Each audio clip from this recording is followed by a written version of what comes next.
ಯಜಮಾನ್ರೆ ಏನು ಬೆಲೆ ಕಟ್ಟಿದ್ದೀರಾ? 46. 46. ಇದು ಗಂಡ್ಗರನ ಹೆಣ್ಗರ? ಹೆಣ್ಗರ. ಎಷ್ಟು ದಿನದ್ದು ಎಲೆ? ಒಂದು ತಿಂಗಳದು. ಒಂದು ತಿಂಗಳದಲ್ವಾ? ಚೆನ್ನಾಗಿ ಫೈನ್. ಅಲ್ಲಕಲ್ಲ ಹೋದ್ರೆ ಮಾರ್ಕ ನಿಮ್ಗೆ ಗೀಟಿಗೆ ಬಂದ್ರೆ ಹಾಲು 1 ಲೀಟ್ರು 1.5 ಲೀಟ್ರು. ಚೆನ್ನಾಗವ್ರಿ. ಇಷ್ಟೊತ್ತಿಗೆ ವ್ಯಾಪಾರ ಆಗ್ಬೇಕಾಯ್ತು ನೋಡಿದ್ದು ಅಲ್ವಾ? ಅಂದರೆ ರೇಟ್ ಕೇಳ್ತಾರೆ ಹೋಗ್ತಾರೆ ಅಲ್ವಾ? ಚೆನ್ನಾಗಿದೆ.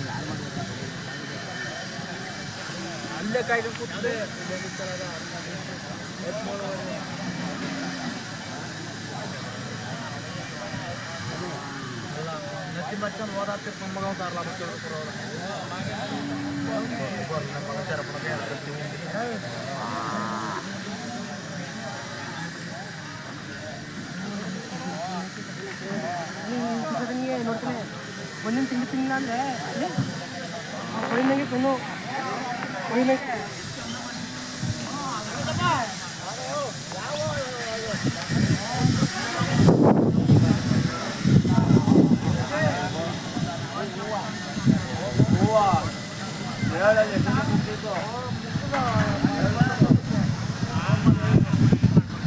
ನೋಡ್ರಿ ನಿಮ್ಮವ ಏನು ಬೆಲೆ ಕಟ್ಟಿದ್ದೀರಾ?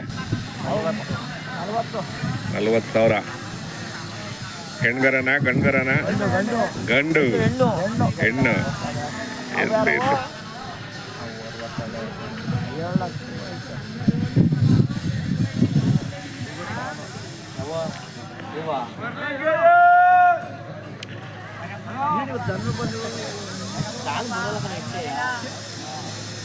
ಹೋದವರ ಪರವಾಗಿಲ್ವಾ? ಹೋದವರ ಚೆನ್ನಾಗಿತ್ತಾ?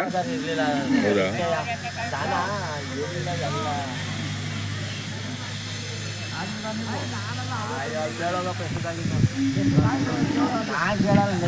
ನಾನು ನಂಬಲ್ಲ. ನಾವು ಹೇಳೋದು ನೀವು ನಂಬಲ್ಲ. ಅವ್ರು ಕೇಳು ಅಪ್ಪಾಜಿ ಕುಂತವ್ರಲ್ಲ ಎಷ್ಟು ಆಗಿದ್ರು ಯಾಕೆ ಹೇಳ್ಕೊಡ್ತೀವಿ ಪಾಪ.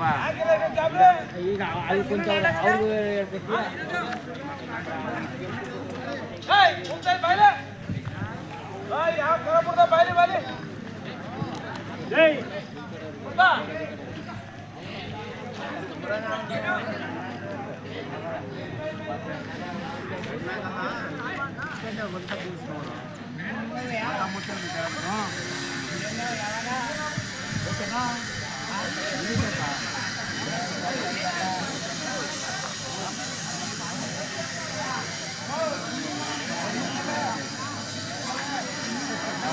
ಗಡಿಲ ಹಾಕು ಬೀಸ್ ಅದು ಬೇರೆ ಗಾಳಿ ಅವ್ರಿಗೆ ಬಿದ್ದುಬಿಡುದಲ್ಲ.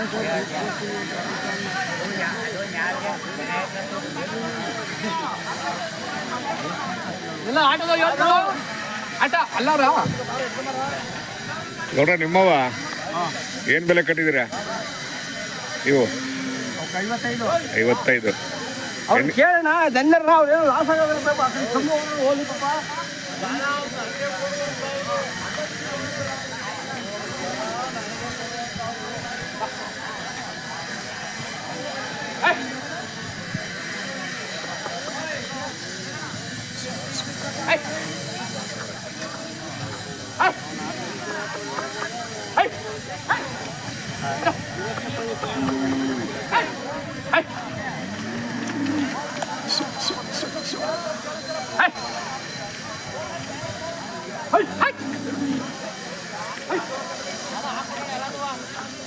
ಬನ್ನಿ ಅಲ್ಲಿ ನೋಡ್ಬೇಕಾಗ್ತದೆ. ಅಲ್ಲಿ ನೀನು ಇದ್ದರೆ ಹೆಂಗೆ ನಿಂತದ್ದು ಬೇಕು ಅಂತ ಎಲ್ಲ ಥರ ಹಿಂಗಾಗತ್ತೆ ಬಿಟ್ಟು ಬರುತ್ತೆ. ನಾನು ಎಲ್ಲರಿಗೂ ನಮಸ್ಕಾರ. ನಾನಿವತ್ತು ಜೋಡಗಟ್ಟೆಗೆ ಬಂದಿದ್ದೀನಿ. ಪ್ರತಿ ಭಾನುವಾರ ಇಲ್ಲಿ ದನಗಳ ಸಂತೆ ನಡೆಯುತ್ತೆ. ತುರುವೇಕೆರೆ ತಾಲೂಕು, ತುಮಕೂರು ಜಿಲ್ಲೆ. ತುಂಬ ಇತಿಹಾಸ ಪ್ರಸಿದ್ಧ ಐತಿಹಾಸಿಕ ದನಗಳ ಸಂತೆ.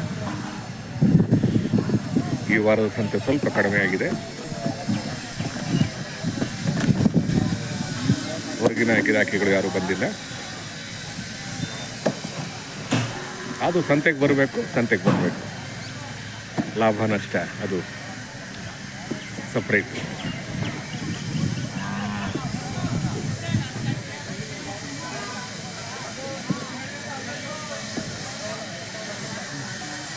ವೀಕ್ಷಕರೇ, ಸಂತೆ ಅಂದರೆ ಒಂದು ಕೂಡು ಕುಟುಂಬ ಇದ್ದ ಹಾಗೆ, ಸಂತೆ ಅಂದರೆ ಒಂದು ಜೇನುಗೂಡು ಇದ್ದ ಹಾಗೆ. ಈ ಕೂಡು ಕುಟುಂಬದಲ್ಲಿ, ಈ ಜೇನುಗೂಡಲ್ಲಿ ಎಲ್ಲ ವರ್ಗದ ಜನರು ಸೇರ್ತಾರೆ. ಎಲ್ಲ ಸೇರಿಬಿಟ್ಟು ಒಬ್ಬರಾಗ್ತಾರೆ. ಒಬ್ಬರಾಗೋದಕ್ಕೆ ನಾವು ಸಂತೆ ಅಂತೀವಿ. ನೋಡಿ, ನಿಸರ್ಗದ ರಮಣೀಯ ದೃಶ್ಯದಲ್ಲಿ ಮತ್ತು ಎತ್ತರವಾದ ಪ್ರದೇಶದಲ್ಲಿ ಎಲ್ಲ ಜಾತಿ ಜನಾಂಗದವರು ಒಂದು ಕಡೆ ಸೇರಿ ಸಂತೆ ಆಗುತ್ತದೆ. ಅದು ಯಾವುದೇ ಸಂತೆ ಆಗಿದೆ. ಹಾಗಾಗಿ ಸಂತೆಯನ್ನು ನಾವು ತುಂಬ ವಿಶಾಲವಾದ ದೃಷ್ಟಿಯಿಂದ ನೋಡಬೇಕು. ಸಂತೆ ಅಂದರೆ ಒಂದು ಬಹುತ್ವದ ಸಂಕೇತ. ಸಂತೆ ಅಂದರೆ ಒಂದು ಕೂಡಾವಳಿ. ಸಂತೆ ಅಂದರೆ ಮನುಷ್ಯ ಸಂಬಂಧಗಳನ್ನು ವೃದ್ಧಿ ಮಾಡುವ ಒಂದು ಆಗರ. ಸಂತೆ ಅಂದರೆ ಭಾಷೆಯ ಬನಿ. ಸಂತೆ ಅಂದರೆ ಅನುಭವಗಳ ಬೀಡು. ಸಂತೆ ಅಂದರೆ ನಮ್ಮ ಜೀವನವನ್ನು ಬದಲಿಸಿ ಬರುವಂತಹ ರಹದಾರಿ. ಸಂತೆ ಅಂದರೆ ಒಂದು ಗುಡಿ ಕೈಗಾರಿಕೆಗಳಿಗೆ ದಾರಿ ತೋರಿಸುವ ರಹದಾರಿ.